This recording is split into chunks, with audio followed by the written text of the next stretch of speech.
Hi, Reddit. I need your help right now because I'm in a very bad situation with my stepdaughter and I have no idea what to do. So, for context, I, 42, female, have been with my soon to be ex husband, David, 44, for 15 years. Out of those 15 years, we have been married for 10, and I have loved him more than anybody in this world. He also has a daughter, Stacy, 17, female, from a previous relationship. Him and Stacy's mother were never married. They had only had a short fling for about a couple of months, but then she got pregnant and she decided to keep the baby, but they had broken up just a couple of weeks before she realized she was pregnant. They had decided to have a cordial relationship after that, so they could co-parent the baby later, and there were not really any feelings involved. However, she unfortunately passed away when Stacy was just 6 months old in a car accident. And after that, it was just him and his daughter. He had told me in the beginning of our relationship that he was not just looking for a wife, but he was also looking for somebody who would be a good mother to Stacy, and I was up for it because I loved kids, and she was really young at the time. Stacy was just 2 years old, and I honestly didn't care that he had a daughter. I was ready to accept her as my own and raise her like that. Right from the beginning, I had been very serious about our relationship, and after 5 years of dating, we decided to get married. Our life had its ups and downs, but at the end of the day, I always thought that he loved me just as much as I loved him. I had absolutely no reason to believe that he might have been cheating on me because up until a couple of months ago, we had been talking about celebrating our 10th marriage anniversary with a family trip to some exotic place, and he had been pretty excited about it. People who cheat on their wives don't act that excited about a trip with their family, so I really hadn't seen this coming. Anyway, about 6 days ago, I found out that he had been cheating on me for the past 7 months with his coworker. I had just been at work, minding my own business, when I received an email from said coworker. It had all the details of their affair, and she had even attached proof of text conversations, phone calls, and even pictures of them together at places on days that he had told me he would be away for business trips. But those trips were really just romantic getaways with his affair partner, which I had no idea about. I was in shock when I received that email, and I went home immediately, not knowing what else to do. Nobody was at home at the time because Stacy was spending the day with her friend and David was at work. So I took the time to reread those emails very carefully once again because I did not want to have a breakdown at work. And I realized that she had also attached her phone number in case I wanted to speak to her. She had told me that the reason she was doing this and coming clean to me about the affair was that she knew that David would never do that, and she felt like I deserved to know the truth. Apparently, for the last few months, he had been promising her that he would tell me the truth and anything with me because she was not comfortable going around having an affair with a married man. I guess her conscience had kicked in all of a sudden or whatever. But anyway, apparently David had been promising her that he was going to tell me the truth. And I even had screenshots of that. He had told her that he was going to end the marriage with me and be with her wholeheartedly now. She had believed him the first few times, but then it had been almost 3 months and he still hadn't told me. So she had decided to take matters into her own hands and tell me the truth herself. After reading that email in its entirety, I decided to think about it for a while, and then I went ahead and called her because the worst had already happened. I was still kind of in denial, so I felt that maybe speaking to her would make me realize that this was not some prank. It was really happening. So when I spoke to her, she started off by apologizing to me and said that she really did not have any intention of ruining my marriage, but she had just fallen in love with David, and that's really the reason why she was telling me the truth.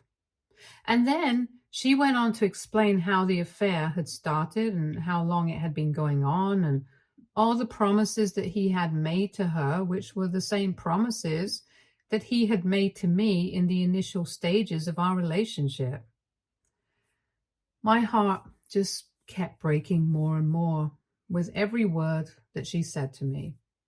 And by the end of that conversation, I was convinced that there could be nothing more heartbreaking than that conversation. But then she told me that apparently Stacy had also known about all of this all along and had been helping him cover up his tracks.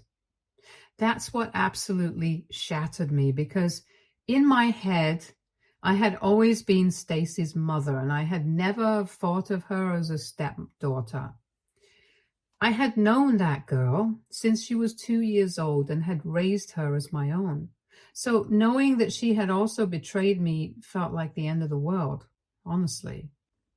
His coworker let me know that apparently every time he would need to lie to me or cover up for me, Stacy would make up excuses for his absence and why he was not picking up his calls. In exchange for keeping her mouth shut, he would buy her several expensive gifts, and that explained a lot of things that had been happening recently. Like David had been totally spoiling her, and that hadn't been the case before. But I just thought that he was doing well at work, which is why he was trying to buy her nice things. He had also given me a lot of jewelry and clothes, so I had just assumed that this new habit of giving us gifts so frequently was because of how he was doing at work, but I guess not.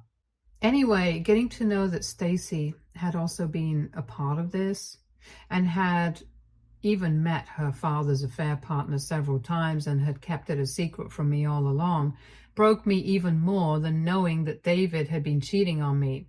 So after that phone call, I decided to pack up my things and move out of that house, because I just did not want to stay there anymore and wait for the two of them to come back home, because I felt betrayed and I just couldn't even stop crying. I did not want to give David the satisfaction of seeing me like that. So I packed up a couple of things and then drove to a hotel out of town and turned my phone off, because I honestly did not want to be contacted by anybody. I was very upset that day and just drank myself to sleep in the hotel room. The next morning, I finally had to turn my phone back on because I had to call in sick to work. And I realized that I had about 1,000 unanswered texts and missed calls from David and Stacy. But I did not feel like responding to any of that. But I also noticed that I had one unread text from this guy at the car dealership whom I had been talking to because I had been planning on buying a new car. The reason I had been holding back so far was that I wanted to save some more money before I purchased it, since it was pretty expensive. And I also had that anniversary trip to look forward to. So I had been saving for that. And Stacy's 17th birthday was also coming up, which is why I had been thinking about gifting her a new car instead of buying one for myself. Anyway, when I saw that text, I remembered how I had been planning on giving Stacy a car for her birthday, and it just filled me with so much rage. And in a moment of anger, I decided that I was just going to focus on making myself happy without caring about anybody else. The guy from the car dealership had texted me to ask me if I was still planning on buying the car that I had selected. And so, on an impulse, I decided to go down to the place immediately myself and bought myself a shiny new luxury car. I did not have any plans of buying that car since it was way out of my budget, but I did not need to worry because of the past 10 years. Ever since I married David, I had been saving up and setting aside a college fund for my stepdaughter. I had decided to give Stacy access to that account as a surprise whenever it was announced which college she was going to be attending. and had been pretty excited about it. But now that I knew what had been going on for the past couple of months, I had no interest in surprising anybody apart from myself. So I used money from that account to buy myself a luxury car, and then I decided to drive it down to our house and finally confront my husband and my stepdaughter. They tried to hug me and tell me how worried they were the entire night as soon as I showed up, but I didn't even give them a second, and I immediately announced that David's co-worker had reached out to me, and now I knew the full truth of what had been going on behind my back, and that I was really disappointed in both of them. Both of them looked really shocked, and David at least had the sense not to say anything because he knew that the jig was up. Then Stacy tried to talk to me and said that she was just trying to look out for her father and was confused because she did not know what to do. She started crying, saying that she had just been very confused because she loved us both equally and wanted us to be happy. But I did not buy that act at all because I thought that she was old enough to know what was the right thing to do. And she chose to do the wrong thing on purpose. Besides, I'm pretty sure that those gifts that she was receiving from her father helped her to stay quiet about this entire situation. I did not buy a word that she was saying, and I told her as much. I was very pissed off and quite upset, so I even announced that I was leaving David. And I think he should have seen it coming because I don't think anybody in my place would have decided to make it work, even after getting to know something like this. And then I don't trust Stacy. And I told her that even more than David, I was disappointed by what she had chosen to do. Husbands cheat all the time, and it's not the first or the last time that this will happen to a woman. But I had always expected to have my back because even though we were not related by blood, I had never thought of her as my stepdaughter and had loved her just like my blood, probably even more.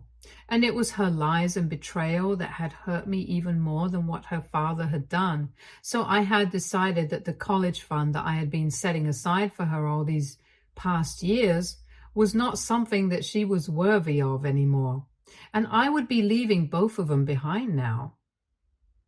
It was not easy for me to say that, and I almost choked up because this had been my family for the past 15 years.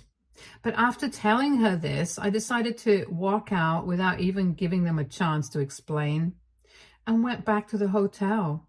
They kept calling me, but I did not stop, and they even followed me out, and I'm pretty sure they saw the new car I got and drove away as quickly as they could.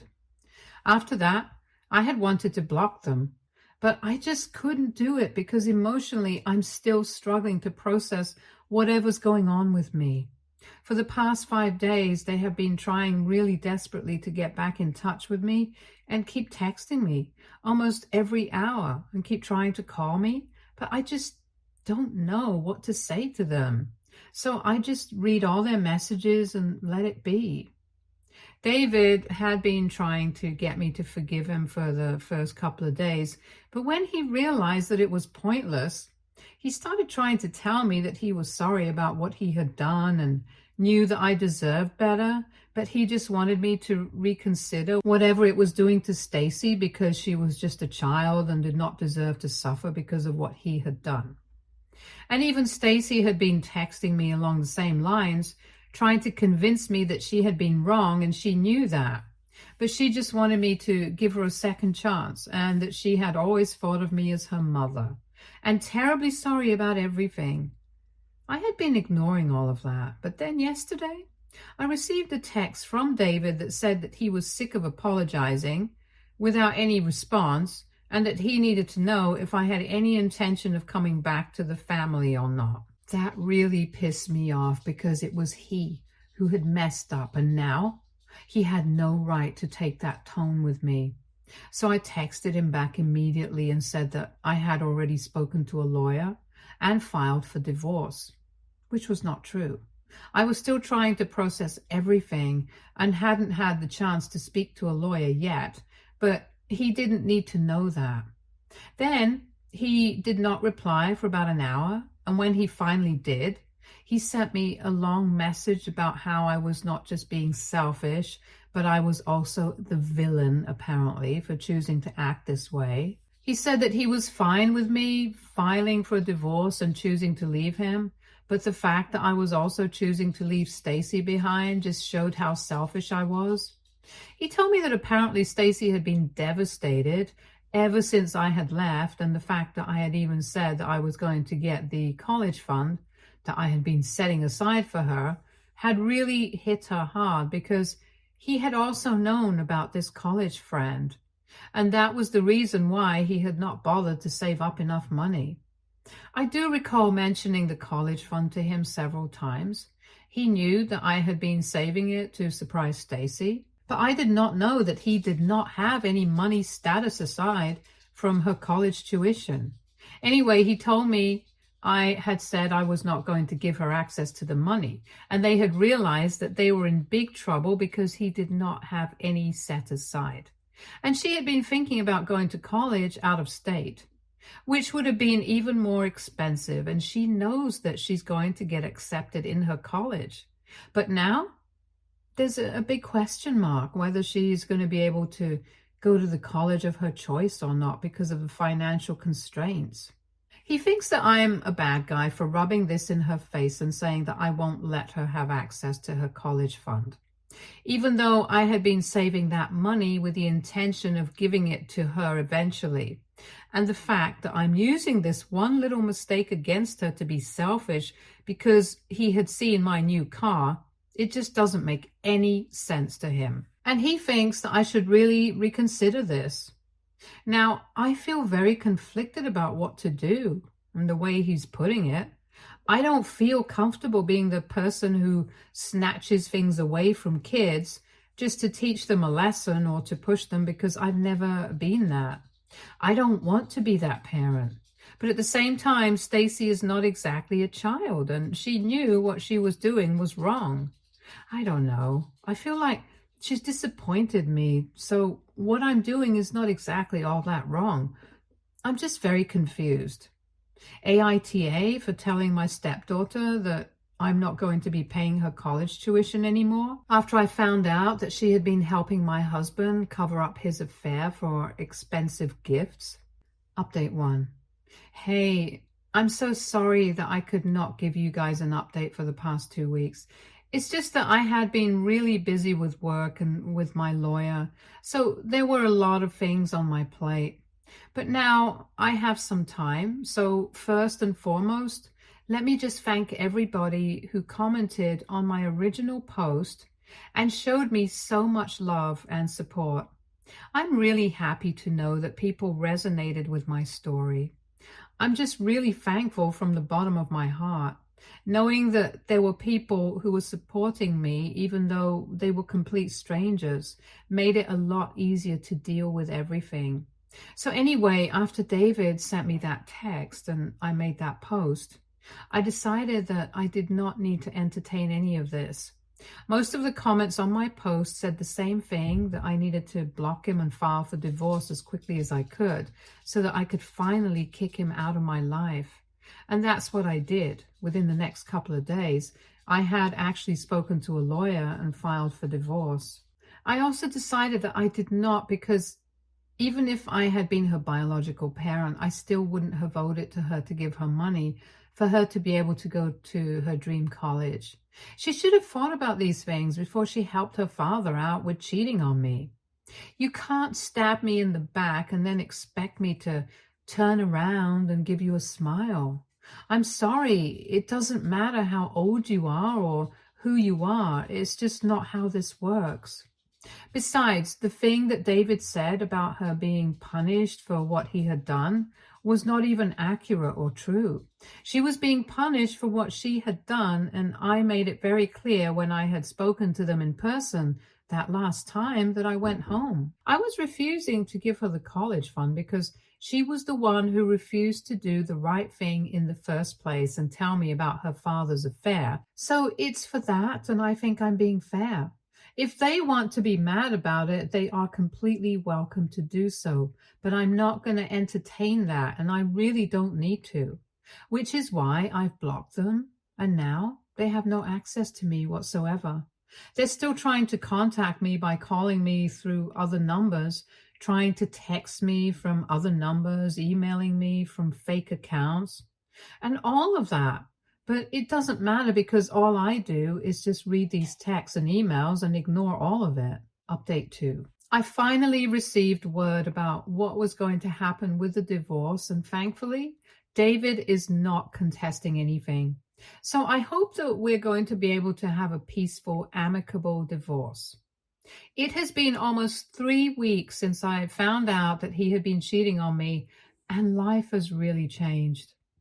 I had been living in the hotel up until last week, but then it was getting too expensive. And even though I did have the money and the means to stay there for a couple more weeks and months that I wanted, I decided that I did not want to be wasteful. So I have moved in with a friend of mine, and she's been gracious enough to let me stay with her until I'm able to find an apartment of my own. I have also started considering therapy for myself because my friend is a licensed professional, and she told me that it's really going to help me out in the long run, so I'm thinking about it. The biggest change, perhaps, is the fact that I have quit my job. It's a huge deal because I've been working nonstop for more than 20 years.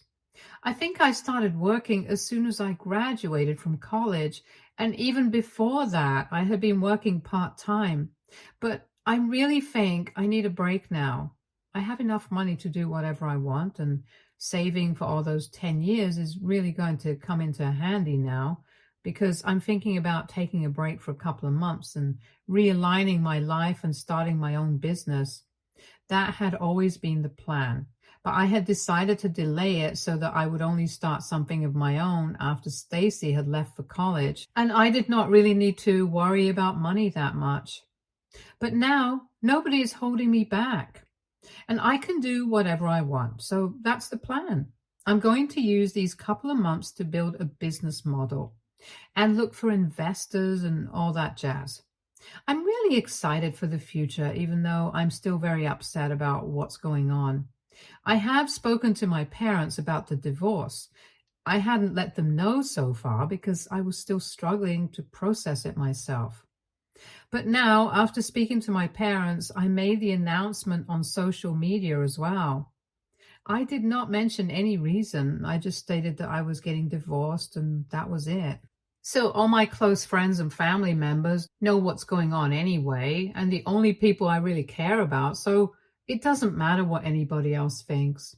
Life's been complicated for the past few weeks, but now that the divorce proceedings are going to start, and we're going to meet with the mediator in the next couple of days, I'm hoping to wrap this up and finally be able to move on for good. Update 3. Hi, so David and I are going to meet with the mediator tomorrow. It's weird knowing that I'm going to have to see him after almost 1 month of having no contact with each other. And otherwise, I'm already nervous and anxious enough for that meeting. And just half an hour ago, Stacy sent me an email. She had stopped sending me anything after 2.5 weeks of no contact, and I thought that she was not interested in speaking to me anymore. And I had even assumed that this email would be about how she was and how she wanted to pay for her college tuition. But to my surprise, she sent me an entire apology, and this actually seemed genuine because she hadn't even mentioned anything about the funds or whatever. She had said that she was really genuinely apologetic for what she had done, that she had been selfish and hadn't even thought about how I would feel when I would finally find out the truth. She knew that she had broken my heart even more than David had, and she didn't know if she would ever be able to make things right with me. But she genuinely meant it when she said that she had always looked up to me as a mother and she really did love me. She also explained that all those gifts that David had been giving her, she knew it was from a manipulator, and she knew that his affair partner had made it seem like she was doing it out of her own accord. But she still insisted that it was more because she had been manipulated into keeping her mouth shut rather than her actually wanting to keep secrets from me. I don't know what to believe. Maybe she had actually been manipulated and that's why she hadn't said anything to me. She insisted that she was confused and didn't know what to do because she knew that her father was doing the wrong thing and he kept buying her gifts only to buy her silence. But at the same time, it was her father and she did not want to go against him.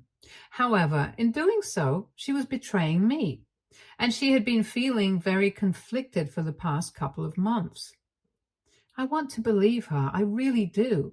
But after everything that has happened, I really don't know.